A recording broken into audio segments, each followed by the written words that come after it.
उत्तर भारत के एक छोटे से गांव रामपुर में एक बुजुर्ग रहते थे जिनका नाम था हरिनाथ शर्मा। गांव के सभी लोग उन्हें दादाजी कहकर बुलाते थे। सफ़ेद धोती, खादी की कुर्ता, आंखों पर मोटा चश्मा और होठों पर हमेशा मधुर मुस्कान। उनका एक ही मकसद था, सेवा। हर सुबह 4 बजे उठकर दादाजी एक छोटी सी घंटी बजाते और फिर अपने पुराने लकड़ी के डंडे के सहारे सीधे गौशाला की ओर चल पड़ते।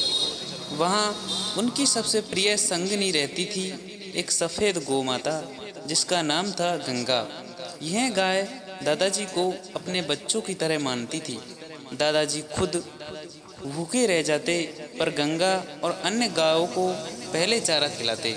ठंड हो, गर्मी हो या बारिश, दादाजी का नियम कभी नहीं टूटा। गंगा एक बार बहुत बीमार हो गई थी। गांव के डॉक्टरों ने कहा अब ज़्यादा उम्मीद नहीं है, लेकिन दादाजी ने हार नहीं मानी।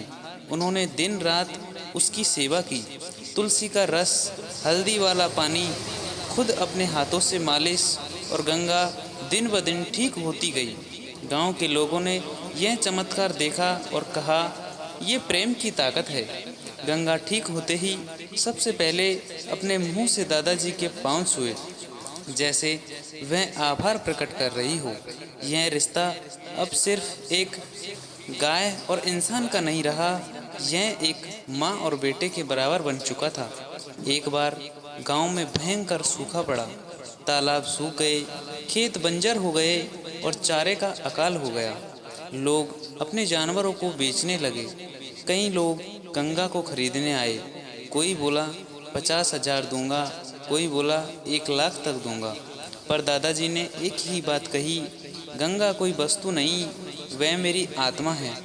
आत्मा का सौदा नहीं होता। उनकी यह बात सुनकर गांव के युवाओं को भी प्रेरणा मिली और उन्होंने मिलकर एक सामूहिक चारा योजना बनाई। खुद खेतों में उगाया, खुद लाया और सब गायों को खिलाया। समय बीतता गया और दादाजी अब 90 वर्ष के हो गए थे। शरीर कमज़ोर था पर हृदय पहले जितना ही मजबूत। एक दिन उन्होंने गांव के बच्चों को बुलाया और कहा, बच्चों, आज मैं तुमसे कुछ मांगने आया हूँ। जब मैं इस दुनिया में ना रहूँ तो मेरी अंतिम इच्छा पूरी करना। मुझे गंगा के पास ही गौशाला के पीछे वाले आम के पेड़ के नीचे दफनाना। सभी की आंखें भर आई और कुछ महीनों बाद एक सुबह जब गांव सूरज की पहली किरण देख रहा था, दादाजी ने अंतिम सांस ली। गंगा के पास उसी स्थान पर गंगा ने कई दिनों तक दूध नहीं दिया। वह उदास थी, वह रोती रही इंसान की तरह। गांव वालों ने दादाजी की अंतिम इच्छा पूरी की।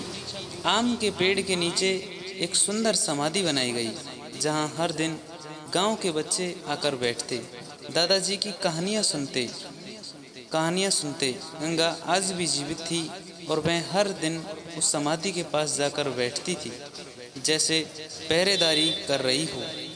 गांव में एक परंपरा शुरू हुई, हर बच्चा हर दिन गाय की सेवा करेगा, और इस परंपरा को नाम मिला हरिनाथ सेवा संस्कार। समाचार पत्रों ने इस घटना को कवर किया। गाय और इंसान की सबसे पवित्र मित्रता।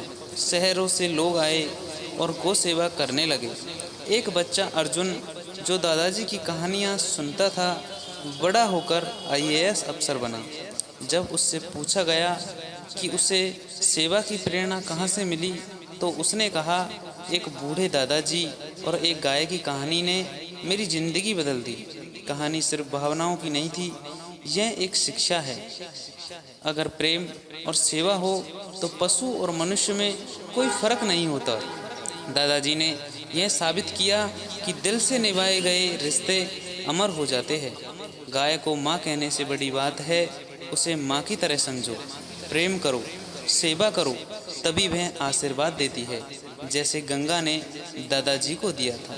Thank you for watching this video. दोस्तों, आपको यह कहानी अच्छी लगी हो तो प्लीज़ एक लाइक और पेज को फॉलो करना ना भूलें। मिलते हैं किसी ऐसी ही मज़ेदार वीडियो के साथ, तब तक के लिए बाय बाय, राम राम।